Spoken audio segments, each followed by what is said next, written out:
వారణాసి వచ్చి pan world లెవెల్లో trend set చేసిన 5 నుంచి 6 వేల కోట్ల పైనే వసూలు రాబట్టిన ఇక కొత్త చరిత్ర మొదలైనట్టే. సరికొత్త శకం షురూ అయినట్టే. ఎందుకంటే రాజమౌళి సినిమాటిక్ యూనివర్స్కి డోర్లు తెరుచుకోబోతున్నాయి. ముందుగా అయితే ఎన్టీఆర్తో కొత్త సినిమా, తర్వాత రెబల్ స్టార్ ప్రభాస్తో మరో మూవీ ఉంటుంది అన్నారు. అదే నిజమైతే సినిమాటిక్ యూనివర్స్ అబద్ధమయ్యే ఛాన్స్ ఉంది. కానీ ఇద్దరు హీరోలతో వేరువేరు మూవీలు తీస్తూనే వాటిని సినిమాటిక్ యూనివర్స్ లింక్తో సింక్ చేయబోతున్న రాజమౌళి అని అంటున్నారు. ఇంకా వారణాసి షూటింగ్ పూర్తి కాలేదు. దాని రిలీజ్కి ఏడాది టైం ఉంది. ఇంతలోనే రాజమౌళి నెక్స్ట్ ప్రాజెక్టు మీద డిస్కషన్ అతిలా అనిపించే ఛాన్స్ ఉంది. అలాంటి టైంలో అది కూడా సినిమాటిక్ యూనివర్స్ అంటే అతిశయోక్తిలా అనిపించవచ్చు. కానీ రాజమౌళి విషయంలో ఏదైనా 2 ఏళ్ల ముందు నుంచే ప్లానింగ్ ఉంటుంది కాబట్టి తన ఫ్యూచర్ ప్లానింగ్ మీద ప్రిడిక్షన్లో తప్పు లేదనే వాదన ఉంది. అది నిజమయ్యేలా ఉంది.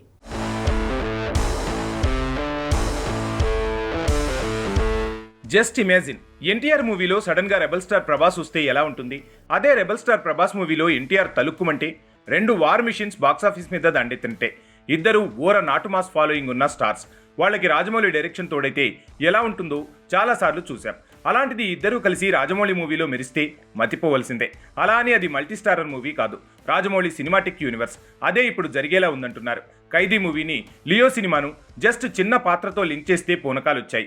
ఓ మాదిరి హిట్లతోనే దూసుకెళ్లిన లోకేష్ తన సినిమాటిక్ యూనివర్స్లో ఇలాంటి ఇంపాక్ట్ క్రియేట్ చేస్తే రాజమౌళి పాన్ ఇండియా ట్రెండ్ సెట్టరే. మరి తన సినిమాటిక్ యూనివర్స్ ఇంకెంతగా ఇండస్ట్రీని షేక్ చేస్తుంది?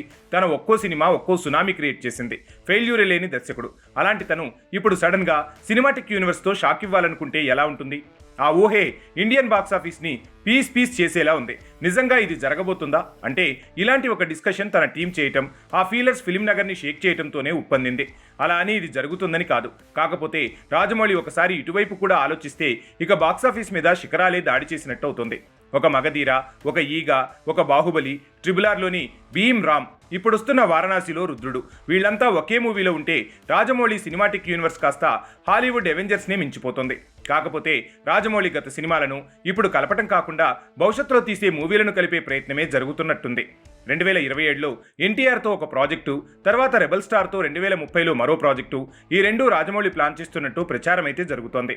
ఎంతవరకు ప్రాక్టికల్గా ఛాన్స్ ఉందనేది వారణాసి తర్వాతే తేలుతోంది. కాకపోతే ఎన్టీఆర్తో రాజమౌళి సినిమా తీస్తే అందులో ఒక పాత్ర ప్రభాస్ గెస్ట్లా కనిపించే ఛాన్స్ ఉందంటున్నారు. 2030లో ప్రభాస్ చేసే మూవీలో ఎన్టీఆర్ అలానే ఒక పాత్రలో కనిపిస్తాడా? అదే జరిగితే ఈ 2 పాత్రలతో రాజమౌళి సినిమాటిక్ యూనివర్స్కి ఛాన్స్ ఉందా? ఇవన్నీ టూ ఎర్లీ టూ టాక్. కానీ ఇలాంటి ఒక డిస్కషన్ జక్కన్న తండ్రి విజేంద్ర ప్రసాద్తో రావటం వల్లే ఇలాంటి స్పెక్యులేషన్స్ వినిపిస్తున్నాయి.